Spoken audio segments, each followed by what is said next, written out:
I'm actually expecting a couple packages, so I'm like waiting for the doorbell to ring, but it's all good. I got that Fashion Nova on the way. But so I need to. I'm a typical girl. Come on, who doesn't like Fashion Nova, right? Oh, everybody typical can't wear Fashion Nova.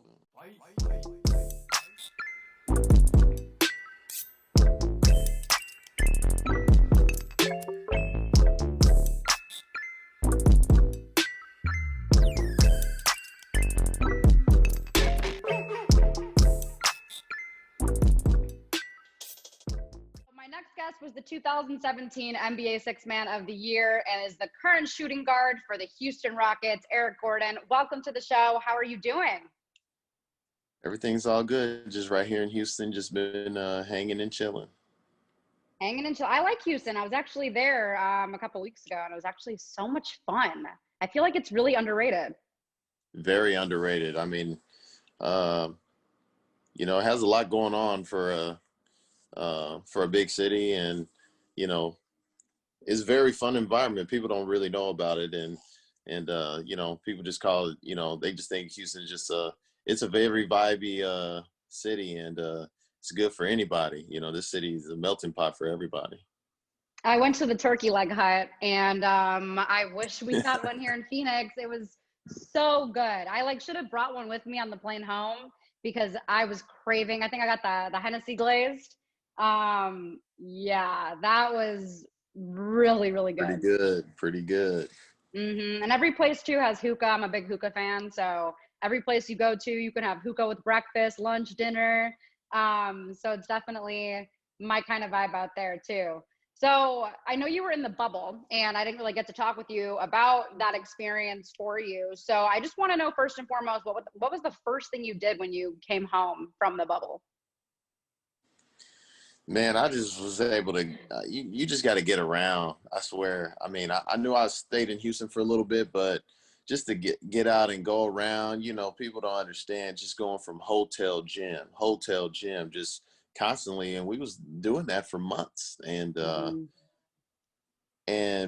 for you to leave, it's almost like it is a major relief because you're not going to see different places. You don't get a chance to go anywhere, and it was just a major relief, sign of relief, just to be able to get out of there and just get back to regular day living. It's just when you're there, it is strictly basketball, and it does make it fun because you're limiting distractions and whatnot. But at the end of the day, you still got to be able to see your people, do this and do that whenever you want to, and that's what made it a major sign of relief. I can only imagine. I know some guys enjoyed themselves, obviously, being in that kind of environment, just being surrounded by basketball all day. But then we had some other guys who were kind of just mentally not there and just really checked out with the whole thing. Did it have any effect on you at all mentally, or did you just go in there with an open mind, just like, I know what I'm here for, we're going to stick it out? Or, I mean, did you miss being home? Oh, I definitely miss being home. It's so much easier when and you feel much more comfortable when you're around your family, just all your peers, and now all that's taken away from you in the bubble, and all you have is really your teammates, your coaches, and usually, when you're around your teammates and coaches, usually people don't understand, it's still a job, and we, of course, the ultimate goal is to win the championship and whatnot, but like I said, you still have to, you have to find different ways to, create a good, healthy environment as far as with your mental when you're in the bubble. Like I know I started doing things that I'm not used to doing. I was in the bubble. I played more video games than ever. Never play video games hardly, probably in 10 years. I'm into like housing development, so I had enough time to look in and do that. And so I really got into things that I'm not used to doing, and that's what the bubble can create for you. I guess that's kind of cool when you look at it that way. I mean, minus the video games, because that's like you're sitting there staring at a screen all day. But for business stuff, and the developments could be kind of cool. Did you also feel like it made you closer to your teammates, though? I mean, you've been on the Rockets for, a couple years now, and you've kind of been with the same core group for the most part. I mean, but did it make you, closer to those guys just because you're around them 24/7? Well, yeah, definitely closer. But it's like, of course, it made you want to. Uh, of course, that would, of course, when you're around your teammates, it makes chemistry always good. But it's just, sometimes you just get so bored. You don't hate your Mhm. teammates, like you don't hate your teammates, coaches, or organization. It's just you get so bored, maybe talking about the same thing. Like I said, it's like when y'all work together, and I mean, you almost have to figure out and try to, you know, it's really hard. It's just different. Like you got to do a Mhm. lot of different things, but it does make you closer to your teammates and try to build better chemistry, I would say, along the way. And what is it like? How was it seeing guys that you were competing against? Like, because I'm just like, you see some guys that are fighting on the court, and then the next second they could be in the elevator together. They could be, like at the same restaurant or walk cross paths. Was that kind of just different? That made it even more weird. I mean, we were in the same building as OKC, a team that that we were going to possibly go against in the playoffs, and teams that we always had a little riff against. But I mean, I know that they're good guys and all, but to put us in the same building and for it to go to Game 7, you got to walk past them every day. People, that makes it weird. You don't want to say hardly anything to them. So um, it did made a it does make all the players a little bit closer because obviously the NBA is a true brotherhood at that. But at the same time, you still got that competitive nature to where you don't even want to still be around or even talk to other people. The Rockets have just kind of been in these rebuilding phases every year where they're going small ball. And then now we're hearing they're going to blow everything up. What is that kind of like for you? You guys have like these expectations where you want to, win the championship. You have a solid group of guys. I mean, you have one of the best shooters in the league right now. So, just not meeting those expectations. I mean, what's it like for you? Because you're going out there every day, working hard, putting in that work 24/7. Well, it's tough. We've always been a team that had high expectations. Definitely since I've been here, I've seen it for the past 4 years, and you can't forget every team that we lost to, we ran into, they ended up winning the championship. And Mm-hmm. and for us, we definitely need to find ways to get over that hump. Chemistry could be better. Maybe we got to, rally around. To me, it's just tough where, we went small ball halfway in the season. Of course, it works during the regular season, but things can always get tougher in the playoffs because, it's all about matchups and so for us, we just had we made a lot of change last year. So we just got to be able to, continue to um, rally around the same group of guys and build on more chemistry and try to get better. Try to utilize, everybody and play at their best. That's what we Mm-hmm. got to continue to do. That I think that's going to try to make us better in the long haul because I don't think they're going to really rebuild this team. I mean, this team is good. I Mm-hmm. don't care what a lot of people say. We can. It doesn't matter injuries or whatnot. We done seen it all here, and we still win 50+ games, and we're still going to be in the playoffs. How is it playing with two guys who are so extremely ball dominant, and Russell Westbrook and James Harden? I mean, we've seen them play together before when they were on OKC and then they're back together again. Like, what is that experience like? Just kind of seeing it play out? And how do you guys make sure that everyone kind of gets enough touches? Well, it could be. It's an interesting task, and you know, because they both draw so much attention, but they both play very different. You know, Mm-hmm. um, they play at different speeds. Russ he's always he always 100% go, and James he's you know he does a lot of isolation and creates a lot of playmaking and then scoring ability. So they definitely play at different speeds, and it's just when you're in the game, you got to adjust quickly. You got to adjust on the fly. Because when you're in the game with maybe both of them, you got to be more of a spot up guy, or when one of them's on the floor, you got to be able to create and whatnot. So um, it takes a major adjustment for everyone else, and you got to be able to, get your shots and you got to be ready at all times. That's the difference, because when you have guys like them, you never know how many attempts your attempts are gonna vary from game to game. So that's what probably the average fan don't expect, because fans, they expect every player to, not just win and do well, but, teams got schemes against us. They want to take away something. So, but, I think at the end of the day, we're a really good team, and it does make it interesting playing with them sometimes. But it's also a good thing also. No, absolutely. So when like you hear all these trade rumors and all these different things, like I'm sure, I know you're not really a big social media guy, but I'm sure you hear what's being said and this and that about coach and GM and different players. Like, how do you just kind of stay mentally focused and just kind of be able to control what you can't control when you hear all these rumors? Yeah, you got to understand basketball is a business, and you got to continue to do what you do best, and that's just play basketball wherever you're at. Mm-hmm. And, you hear all these rumors, and quite honestly, to me, a lot of them don't even make sense. You know, it's just funny how people make up a lot of these rumors, and they never. I mean, I've heard trade rumors about me for like 3-4 years, but Mm-hmm.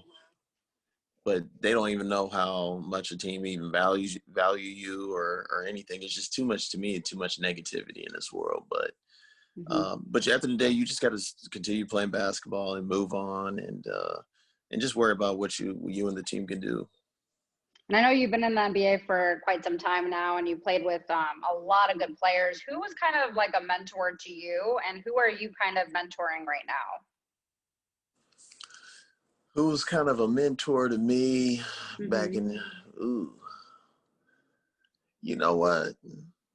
I would say when I was younger, I became really good friends with Chris Kaman. I love Chris Kaman. He is a different guy, but I loved him, and I loved Marcus Camby. He's a true professional, and I learned a good amount from him. But also like guys like outside of the teammates that I've had, like a Chauncey Billups, who was, you know, uh, big time playmaker. Never, he was like always content with everything. He can adapt, he can gel with anybody. And he was a guy that I really looked at and looked forward to. And when we was on the same USA team together, uh, I really learned a lot from that process, because he was just, even though he was the older guy on the team, he gelled with us younger guys, and he fitted in, and he always said leadership by example. So to me, he's almost like a perfect kind of guy to learn from any player.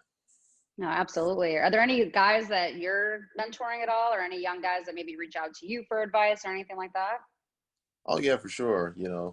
Um, a guy like Mike Frazier, I think he's going to be good, and he just got to continue to have that confidence. And I always try to, talk to him and give him advice all the time. And I still love Clint Capella, even though he's not on our team. I still talk to Mm-hmm. him, and I still wish him the best. I used to communicate with him all the time on the court and all that. And but on our team, we're a veteran crew over here, so we don't Mm-hmm. very rarely have too many young guys. So, Mm-hmm. but I always encourage our young guys. It's just all about bringing positive energy and vibes to them. Yeah, no, absolutely. So, I feel like a lot of people don't know a lot about you as a person because you don't post a lot on social media. You kind of keep to yourself, which is great. So, I kind of want to get to know you as a person. So, what do you like to do outside of basketball? Like a typical day, if it's no basketball involved, what do you like to do? Well, I'm around family a lot, so you know, when I'm bored, maybe I might play video games with my brother. I'm a big time, and I play ping pong a lot with my younger brother, so I'm big on that, and I'm pretty solid, Oh, and okay. um, and I'm a big fisherman. I fish a lot in the off season. I go to different countries to go fishing every year, Oh, every summer, and I'm huge on that. And I'm not talking just little fish. like I'm, big. I'm talking marlins, tunas. Big redfish. I go after, but I mostly do deep sea fishing, so I travel all over for that. Wow. So, how did you get into fishing? Where did that start? Well, my mom's Bahamian, and she's from the Bahamas, and it kind of started there. Everybody will always tell me, "Oh, you got to get into golf." No, my patience runs with fishing, so that really uh, it goes good for me. What's the biggest fish you ever caught? Uh, a striped marlin. It was around 11 to 12 feet, 12 feet long. Oh And my God. I think it weighed around probably like 400 pounds, 300 to 400 pounds. Do you need like special fishing gear for that? I mean, how do you even reel that Oh thing yeah, in? yeah, yeah, yeah. You definitely need, um, yeah, it just takes time. You can tell when you catch a marlin because it's always moving. Tunas, they go down underwater, but it's almost like fighting like with the shark. That's how the marlins kind of roll. So, but Oh wow. it takes time and it'll wear you out and you'll be sore. I'm telling you. People don't ever talk about that. They be like, "Oh, how long did it take you to get the fish out?" But it's all about after that, how sore your arms and all that get because it takes time to pull them fish out of water. It's like pulling on a heavy weight and you just gotta anchor that fish out of the water. That's pretty interesting, actually. I never even like knew that you need to have all this special stuff. But where's like the best country you've went to that has like the best fish, I guess? Um, if you're talking about different kinds of fish, it's hard to beat like off that Key West all the way down to the Bahamas area and some areas outside of Venice, like New Orleans area. But Okay. if you want to catch the big boy marlins, you got to go by Cabo. Cabo got them all. And then if you want to Wow. go catch a big tuna, you got to go out that Boston, New York area. That's where all the big boy tunas are at. So you kind of know where all these fish are. That's like so fascinating. So I want to know what are some events that made like the biggest impact on your life? Maybe three different events that you can think of that maybe shaped you, changed you, kind of made you who you are today. Um, my parents were very good. They were both different. Mom was a school teacher, and more a disciplined type, and my dad was strictly basketball. He loved helping me get over the hump and do whatever it takes for for basketball. And I got to say strictly family because my brothers brought a good competitive nature towards me Mm. because even though I was the oldest and I always like beating them down as much as possible, but they always never stopped and they always brought a competitive edge with me because my middle brother, I played with him all the way. Um, we played together in high school and we all played in college, all played college basketball. I played at Indiana. My brother played at Arizona State and then ended up in Indiana for 1 year. Then my brother, he's at Valparaiso right now on his last year. So we definitely have a competitive edge. And um, I would say my 1 year in college, that really helped me learn a lot also. Um, just getting over that hump from high school, starting to lift and do a lot of different things. And I felt like Kelvin Sampson was a great coach, and I think he definitely gave me helped me continue a great work ethic as I got to the NBA. And when I got on that USA team in 2010, that really was like, you know what, you belong here. You can have a good career as long as you want to. It's just all about continuing, just getting better throughout the way. So that's what it's really all about. Having the love, you got to have more than just a love the game. Are you really, you know, are you preparing yourself, not just for every game or for the season? Yes. Can you prepare yourself in the off season to work on yourself? If you continue to work on yourself to get better, I think you can play a long time in this league. I've actually had the opportunity to watch you train. And what I found really interesting about you is like you like to lift heavy. And I feel like there's like this perception where it's like NBA players don't need to lift heavy. And then it's like, oh, they're just going to get too big and bulky where they're not going to be athletic and they can't move fast. But I know that you do a lot of deadlifts, you do a lot of compound movements. So how did that training regimen come into play? Like when did you really start lifting heavy and realizing like, okay, like this is actually, going to be beneficial to my body type and what I do on the floor? Yeah, well, when I had all those injuries in New Orleans, I started Olympic weightlifting.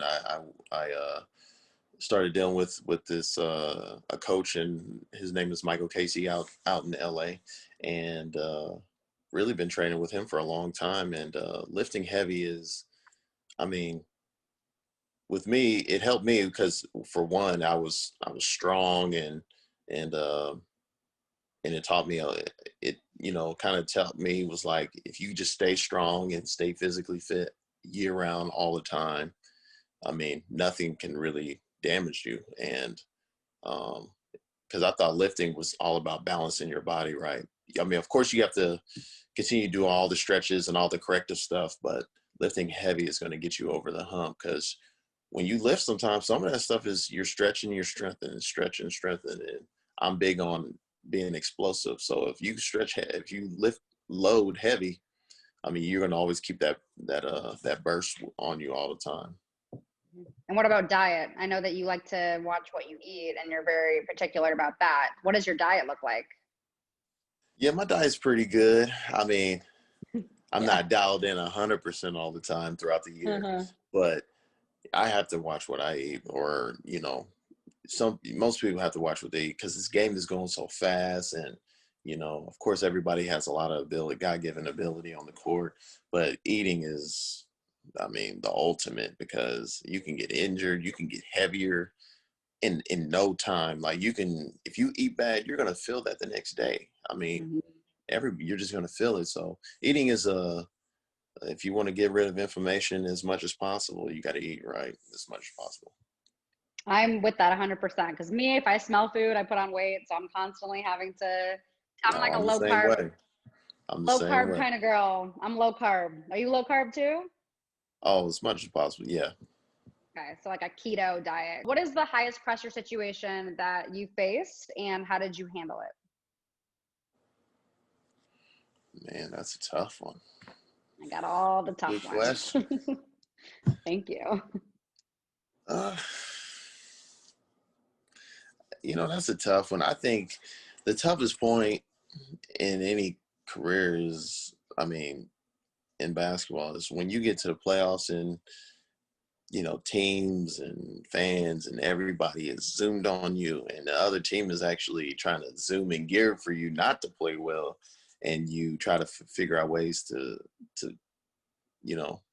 overcome and do well every single game. To me, that's the hardest point, because um, team's going to game plan on you, but they might do something different every game. They might throw something totally after you, and you still got to figure out ways to not only yourself do well, but the whole team will do well. And of course, there's a ton of pressure because everybody's zoomed in. Everybody has an opinion. Social media is undefeated. When people say things, they're always going to win, whether they talk, positively or negatively. So, um, um, I would say, as far as the further you go in your career, the harder everything goes. Winning a championship is very hard. That's the hardest thing and ultimate goal. So I would say in the playoffs is the toughest part in the during the season. So you mentioned fans, like the fans spotlighted on you. How was it different not having fans there? Did you notice an impact on your game at all? No, not at all. I think you got to create a little bit more of your own energy, but you're still playing basketball. I mean, but like I said, it cuts out all the distractions. When you go to an away arena, you know, fans gonna talk crazy. It's just gonna happen, and you can expect that. But you have more motivation when fans, and you almost have to self-create. You have to create your own kind of motivation when you're in the bubble. What's your motivation? Oh, my motivations do well all the time. That's why I don't really get overly excited or whatnot, because I'm looking for the next play, next play, next play. And I always strive to do well. I always think I'm always underrated, or always, it's like when I do well, people get shocked sometimes. And I'm like, I expect to do this all the time. And, it's all about creating an impact in small ways, big ways, just creating some kind of impact for the team for the better. Who do you turn to for advice? Like if you're feeling down or you just have questions about things, like who's like your main source? Like for instance, like family wise, I always go to my dad for sure. I mean, Hmm. when things go, I mean, good or bad, I always turn to him. And on the team, I always turn to John Lucas because he has a very open mind on everything, business, and definitely, and he keeps it honest with me mostly. He keeps it really honest with me, and with how I am on the team and how I should play. And but overall, my dad knows everything. He knows all the basics about me. He knows everything. That's for sure. And if I need to correct something, he's going to tell me. And so that's what's been keeping me over the hump over all these years. So for you, because I know that you're a veteran in this league, but you can always learn more, you can always improve and get better. What is going to be the main focal point? That was the doorbell. What could be the main focal point for you that you want to work on for next season? Well, for sure, next season, I need to get back to being easily top five most threes made. I need to get back, and I definitely want to get to the point where my percentage is. I want to shoot over. My goals next year is to shoot over 40% while being top five in total makes. I would love to get back to that, and I've done it for years, and it can happen. It's definitely I've done it, and I just need to just get right back to it. That'll be my main focus next year. What do you need to do to get back to it? Just you know, it all boils down to for sure team chemistry and me staying healthy and staying to the point where because the past year or two I've had little minor knick-knack injuries, and but I won't have to worry about that, and I just got to stay laser focused, stay in shape, and it'll come. Who are some people you only met one time, but they had the biggest influence or impact on you?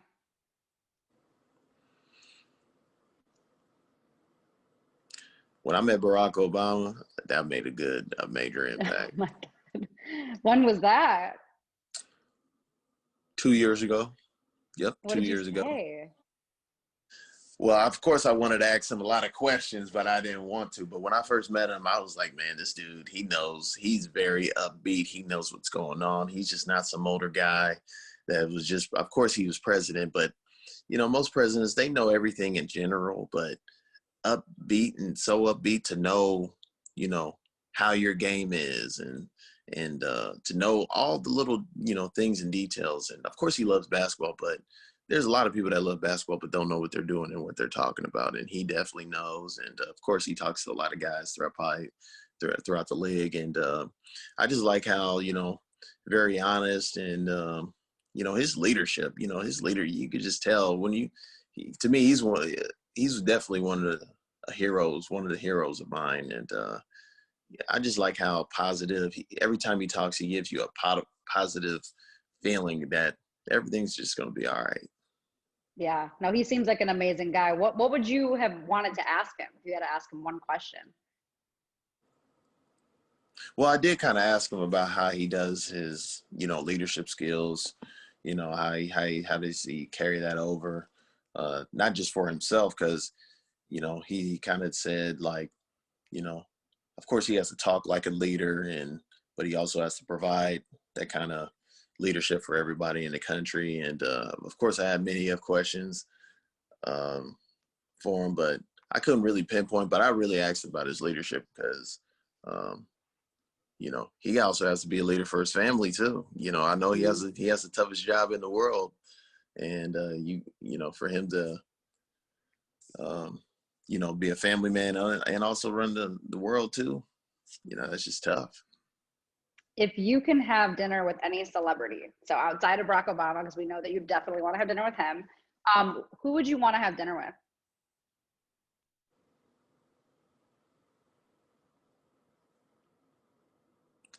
That's another tough one. I know. I got to go with my mom's hero, Oprah. I think she would be an interesting one. All the stories that she's known, all the people that she's helped. I would just love to just, while we're at dinner, just talk about everything that she's kind of known, dealt with, everything, because I think she's pretty much experienced everything. Yeah, you know what's crazy is that she is one of my biggest influences on what I do in terms of like talking to guys about deeper things, not just basketball, but I get a lot of guys to open up on here about things that I didn't even know about them, you know, from mental health to just a lot of personal stories. And like she's been someone that I look to as like, I want to be that next Oprah, but in the sports version. So she's definitely on my list too to meet for dinner as well. So I just have one more question for you, even though I have a million Hmm. questions written right here. I want to ask them all, but I want to know for you, what is the biggest impact that you want to have in the world? And what are some things that you are doing to try to make that happen? I'm like an even keeled person, and a lot of this, to me, this world is very sensitive, but you got to still find ways to try to make an impact. And I think I'm that kind of person just by in life and as a player. When things can go right good or things could go bad, I'm still there. I still feel like I can make an impact. Of course, I do a lot of little things um, in the community, like Ronald McDonald House. I support a lot of AAU teams to try to make sure kids for sure can go to a college. That's a major straight. That's to me that I had a great time in AAU, but for kids to be able to have a chance to pick the college that they can go to is really special to me. Not just by playing basketball and traveling, they have an opportunity to play at a high level in college. And of course, I get back to my church, but just doing all those things and also my leadership is just not to have too many highs and lows. Just always find ways to have an impact, being even killed. Mm-hmm. Well, I do appreciate your time for being here. I know that you know, after playing in the bubble, you just want to chill. So I really do appreciate you taking the time to talk to me. Oh yeah, no problem, no problem.